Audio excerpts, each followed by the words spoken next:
everyone. Once again, welcome to my YouTube channel AWG Academy. आप सब कैसे हो? आई होप आप सब ठीक ही होंगे।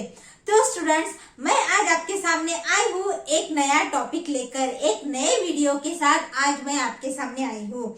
इसके पहले वीडियो में हमने प्रैक्टिस सेट 12.1 लिया था।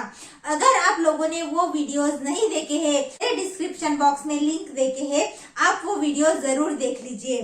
तो आज हम सीखेंगे चैप्टर 12 जिसका नाम है इक्वेशन इन वन वेरिएबल के कुछ अलग टॉपिक। आज हम सीखने वाले हैं वर्ड प्रॉब्लम्स। क्या सीखेंगे हम? वर्ड प्रॉब्लम सीखेंगे। बट उससे पहले कुछ बेसिक बातें हैं वर्ड प्रॉब्लम से रिलेटेड जो मैं आपको बताना चाहूंगी। तो चलिए हम आज के सेशन को अब स्टार्ट करते हैं। बट बिफोर दैट, अगर आपने मेरे चैनल को अभी तक सब्सक्राइब नहीं किया तो स्टूडेंट्स मेरे चैनल को पहले सब्सक्राइब कर लीजिए। तो चलिए आप भी रेडी हो जाइए। हम आज सीखते हैं एक नया टॉपिक। आज हम सीखेंगे वर्ड प्रॉब्लम्स। उसकी कुछ बेसिक जो बातें हैं वो मैं आज आपको बताऊंगी। तो चलिए बिना देरी किए हम स्टार्ट करते हैं। यहाँ पे क्या लिखा है? यहाँ पे लिखा है let's learn how the information given in the word problem can be converted into an algebraic expression using variable। तो हमें जो इंफॉर्मेशन दी गई होती है वर्ड प्रॉब्लम में, जो वर्ड प्रॉब्लम में हमें इंफॉर्मेशन दी गई होती है, तो उसे कैसे कन्वर्ट करते हैं अलजेब्रिक एक्सप्रेशन में। उसे अलजेब्रिक एक्सप्रेशन में हम कैसे कन्वर्ट कर सकते हैं?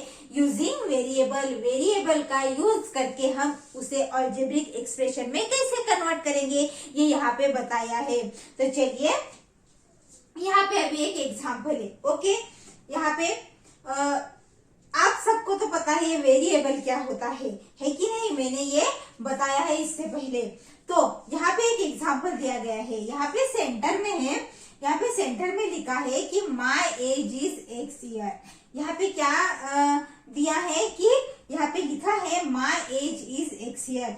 यहाँ पे कोई सपोज यहाँ पे कोई बॉय हो या गर्ल हो, वो क्या कह रहा है कि मेरी एज कितनी है? एक्स ईयर है। ये बॉयज भी हो सकता है और गर्ल्स भी।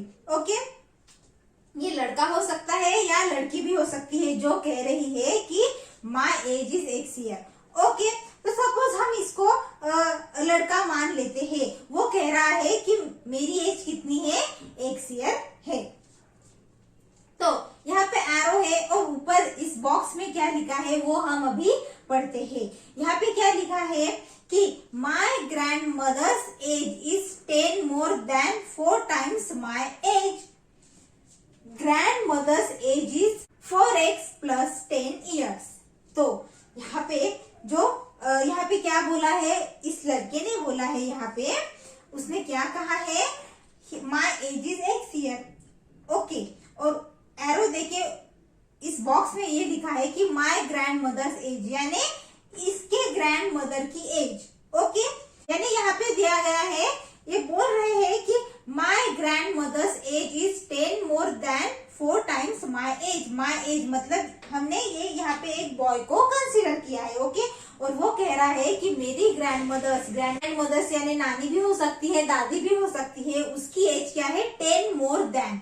मोर देन, जहाँ पे मोर देन ये वर्ड आता है वहां पे हम एडिशन करते हैं। ओके, एडिशन करेंगे हम। मोर देन मतलब क्या होता है? प्लस होता है। मोर देन मतलब क्या होता है? प्लस होता है।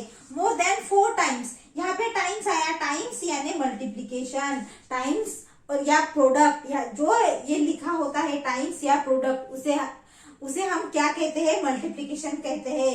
किसी भी वर्ड प्रॉब्लम में टाइम्स या प्रोडक्ट आता है तो उस जगह पे हम क्या परफॉर्म करेंगे? मल्टीप्लिकेशन का ऑपरेशन परफॉर्म करेंगे। 4 टाइम्स माई एज। तो यहाँ पे एक बॉय कह रहा है कि my grandmother's age is 10 more than. 10 more than यानी 10 more than 4 times my age. उसकी एज कितनी है? एक्स है। हमने यहाँ पे देख लिया ना, हमने उसकी एज कितनी है? एक्स है। ओके, 10 मोर देन यानी मोर देन यानी प्लस 10 है कि नहीं? 10 मोर देन यानी प्लस, मैंने अभी भी बताया, x plus 10 than 4 times my age. 4 times यानी मल्टीप्लीकेशन, उसके एज के 4 टाइम्स, यानी ये है x। ओके, x इंटू 4 करेंगे हम, हो जाएगा 4x। तो यहाँ पे मैं 4 लिख देती हूँ। तो कितना आया 4x + 10। यहाँ पे लिखा हुआ भी है कि 4x + 10 ईयर्स। तो समझ में आया? ओके स्टूडेंट्स, इसके बाद हम देखते हैं अभी यहाँ पे क्या लिखा गया है। यहाँ पे क्या लिखा है, my father's as. My father's यानी हमने एक बॉय को कंसीडर किया है जो कि बता रहा है कि my father's age is 32 years more than my age. यहाँ पे क्या लिखा है, my father's age is 32 years more than यानी plus, more than my age, मेरे एज से कितने ईयर्स उनकी एज ज्यादा है 32। कितने ईयर्स 32, यानी मोर देन है तो हमने प्लस किया x + 32 ईयर्स। तो फादर्स की एज कितनी आएगी x + 32। कितनी आएगी x + 32। तो मैं यहाँ पे लिखती हूँ x + 32। समझ में आया स्टूडेंट्स? मैंने क्या किया, ये क्या कह रहा है कि my father's age is 32 years more than my age, मेरे एज से मेरे फादर की एज 32 ईयर्स बड़ी है, मोर है, तो इसलिए यहाँ पे हमने प्लस किया और x + 32 लिखा। तो ये हो गई फादर्स की एज। यहाँ पे जो बॉक्स था उसमें हमने लिखा x + 32 क्योंकि उसके फादर उससे 32 ईयर्स की कैसे है, बड़े है।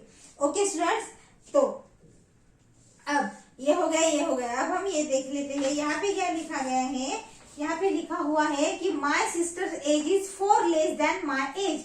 मेरे सिस्टर की एज 4 लेस देन मतलब क्या हुआ, माइनस, लेस देन मतलब माइनस हुआ। तो मेरे सिस्टर की एज 4 साल छोटी है, कम है, 4 साल कम है मेरे एज से। मेरे एज से मतलब यानी x से कितनी कम है, 4 साल, तो x - 4, सिंपल। तो सिस्टर की एज कितनी होगी, x - 4 होगी। ओके स्टूडेंट्स, तो सिस्टर की एज कितनी होगी, x - 4 ईयर्स। ओके, तो चलिए हम यहाँ पे क्या है अब देख लेते हैं। यहाँ पे क्या लिखा है, my mother's age is 3 times my as.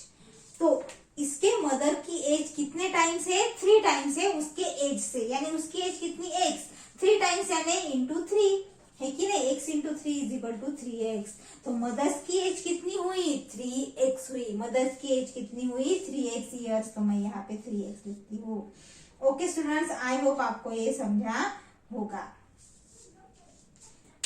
Okay, तो अब तक हमने ये देखा है, ये और ये, अब ये है, हम इसे देख लेते हैं। यहाँ पे क्या लिखा है, चलिए हम इसे पढ़ते हैं। तो यहाँ पे ये लिखा है कि my friend's age is 5 more than half of my age. तो 5 मोर देन यानी +5 आया, किससे, half of my age. Half of my age यानी x/2 आएगा, है कि नहीं। हाफ ऑफ माई एज यानी x × 1/2 हम करते हैं, +5 यानी x × 1 x / 2, x/2 + 5। तो यहाँ पे क्या आएगा, x/2 + 5 आएगा। ओके स्टूडेंट्स, समझाइए आपको क्या कहा यहाँ पे, my friend's age is 5 more than, यानी 5 मोर देन यानी प्लस होता है तो +5 आ गया। हाफ ऑफ माई एज, मेरे age, half of my age यानी x/2। तो फ्रेंड की एज कितनी हुई, x/2 + 5 years, x/2 + 5 years. I hope आपको ये सब समझा होगा। तो स्टूडेंट्स, ये जो हमने बेसिक एग्जांपल देखा था उससे रिलेटेड अब हमें क्या करना है, हमें यहाँ पे देखे है, from the information find my age. जो माई एज हमने x माना था ना, तो वो हमें यहाँ पे निकालनी है। If my friend's age is 12 years, friends की एज क्या है, यहाँ पे दी है कि 12 ईयर्स है करके। तो फ्रेंड्स की एज कितनी थी हमारी, फ्रेंड्स एज कितनी थी, x/2 + 5। अभी हमने देखा था ना x/2 + 5। तो यहाँ पे फ्रेंड्स की एज दी गई है 12 ईयर्स, और हमने देखा था फ्रेंड्स एज = x/2 + 5, और माई एज कितना था, x ईयर्स, है कि नहीं, x ईयर्स। ओके स्टूडेंट्स, अब हम क्या करेंगे, हम माई एज यानी हमने जो x माना था वो कितना है, अब वो हम निकालेंगे। तो चलिए मैं यहाँ पे लिखती हूँ, ये जो फ्रेंड्स एज है x/2 + 5, ये मैंने लिखा। कितनी है पर फ्रेंड्स की एज यहाँ पे दी हुई है 12 ईयर्स। कितनी है? 12 ईयर्स। तो मैंने ऐसा लिखा x/2 + 5u = 12 ईयर्स, क्योंकि फ्रेंड्स की एज यहाँ पे 12 ईयर्स देके है। ओके, ये गिवन इंफॉर्मेशन है, तो यहाँ पे मैं लिखती हूँ गिवन। ओके स्टूडेंट्स, अब हम इसे सॉल्व करेंगे। हमें ये सॉल्व करना आता है। चलिए हम इसे सॉल्व करते हैं। हम क्या करेंगे? अभी x/2 + 5u है, तो हम इस 2 को मल्टीप्लाई करेंगे। ओके, यहाँ पे मैं लिखती हूँ मल्टीप्लाई बोथ साइड्स बाय 2। मैंने ऐसा क्यों किया? क्योंकि मुझे इस 2 को यहाँ से हटाना है। इस 2 को अगर मैं हटाऊंगी तो मुझे x की वैल्यू मिलेगी ना, ये डिवाइड में है, इसे यहाँ से हटाने के लिए मुझे मल्टीप्लाई करना पड़ेगा। ये हमने पहले भी सीखा हुआ है। तो चलिए x/2 × 2 + 5u × 2 = 12 × 2। जो ऑपरेशन हम लेफ्ट हैंड साइड में परफॉर्म करते हैं वही हमें राइट हैंड साइड में भी परफॉर्म करना पड़ता है। ये मैंने पहले ही बताया। ये 2 कैंसिल, x + 5u × 2 हो गए 10। ओके, 12 × 2 24। ओके स्टूडेंट्स, अभी हमें x की वैल्यू निकालनी है। x = ये 24 है, 24 वैसे के वैसे, ये +10 है ना, हम = के साइन के उस तरफ भेज देंगे तो -10 हो जाएगा। क्या हो जाएगा? -10। तो x की वैल्यू कितनी आई? 14 ईयर्स। कितनी है? तो माई एज यानी x की वैल्यू यहाँ पे कितनी मिली? 14 ईयर्स। तो हमें इस तरह से x की वैल्यू मिल गई। तो जो माई एज x कंसीडर किया था कितना आया? 14 ईयर्स आया। इसी तरह से हमें यहाँ पे निकालना है ग्रैंड मदर्स की एज, मदर्स की एज, जो भी दिया हुआ है उसकी एज हमें निकालनी है। लेकिन ये सब आपके लिए होमवर्क है, क्योंकि यहाँ पे हमें x की वैल्यू मिल गई है। अब आप सबको वो निकालना है, तो वो जरूर निकालिए, आपके लिए वो होमवर्क होगा। अगर वो सॉल्व करते वक्त आपको कुछ भी प्रॉब्लम या दिक्कत आती है तो कमेंट में जरूर लिखिए, मैं वो प्रॉब्लम भी आपको सॉल्व करके दूंगी। तो स्टूडेंट्स, अब हम एक एक्टिविटी देखने वाले हैं। तो चलिए हम एक एक्टिविटी यहाँ पे परफॉर्म करते हैं। यहाँ पे क्या दिया है? Right correct numbers in the boxes given. यहाँ पे जो बॉक्स है, ये बॉक्सेस है, उस पे हमें करेक्ट नंबर्स फिल करने हैं। तो चलिए यहाँ पे क्या दिया है? यहाँ पे है लिख के आई एम अ रेक्टेंगल। ये क्या कह रहा है कि I am a rectangle, my perimeter is 40 centimetre. मैं एक रेक्टेंगल हूँ और मेरा पेरीमीटर कितना है? 40 सेंटीमीटर। तो सबसे पहले पेरीमीटर का फॉर्मूला क्या होता है? ओके, रेक्टेंगल के पेरीमीटर का फॉर्मूला होता है 2 × L + B, यानी लेंथ प्लस ब्रेड्थ। ओके, ये है पेरीमीटर का फॉर्मूला, रेक्टेंगल के पेरीमीटर का ये फॉर्मूला है। तो यहाँ पे ब्रेड्थ दी गई है x, यहाँ पे ब्रेड्थ है ना, ये लेंथ और ये ब्रेड्थ, तो ये है ब्रेड्थ x दी गई है, और length is 3 times the breadth, यानी x यहाँ पे जो ब्रेड्थ है तो लेंथ कितनी है उसकी 3 टाइम्स, यानी 3 से मल्टीप्लाई करना है x को, तो कितना होता है? 3x। तो लेंथ कितनी है? 3x। ओके स्टूडेंट्स, और ब्रेड्थ कितनी है? x है। तो यहाँ पे पेरीमीटर ऑफ द रेक्टेंगल देके है 40। ओके, 40 सेंटीमीटर यहाँ पे दिया हुआ है। ओके, अब फॉर्मूला यहाँ पे 2 × L + B, तो L कितना है हमारा? 3x है। L कितना है? 3x। x दिया हुआ है, यहाँ पे मैं 3 लिखती हूँ। ओके, x दिया है तो मैंने यहाँ पे कितना लिखा? 3 लिखा, तो 3x लेंथ प्लस ब्रेड्थ कितनी है? x है। x है, यहाँ पे तो x दिया हुआ है, मतलब हमें यहाँ पे सिर्फ 1 लिखना होगा। हमें यहाँ पे सिर्फ 1 लिखना होगा क्योंकि x ही है, तो 1 × x होता है = 40। ओके, अभी 2 वैसे का वैसे लिखा है, यहाँ पे 3x + 1x कितना होता है? 3x + 1x = 4x, तो मैंने यहाँ पे 4 लिखा। मैंने यहाँ पे क्या लिखा? 4x लिखा।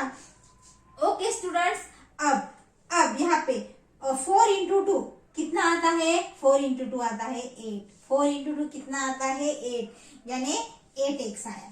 क्या आया? 8x। अभी x की वैल्यू फाइंड करनी है। यहाँ पे क्या है? 8x = 40 है ना, तो हमें x की वैल्यू फाइंड करनी है। हम कैसे फाइंड करते हैं? x = ये मल्टीप्लीकेशन में है तो ये डिवाइड में जाएगा, 40 / 8 कितना आएगा? x इज इक्वल टू आएगा 5u। x is equal to कितना आएगा 5u, तो यहाँ पे मैंने 5u लिखा।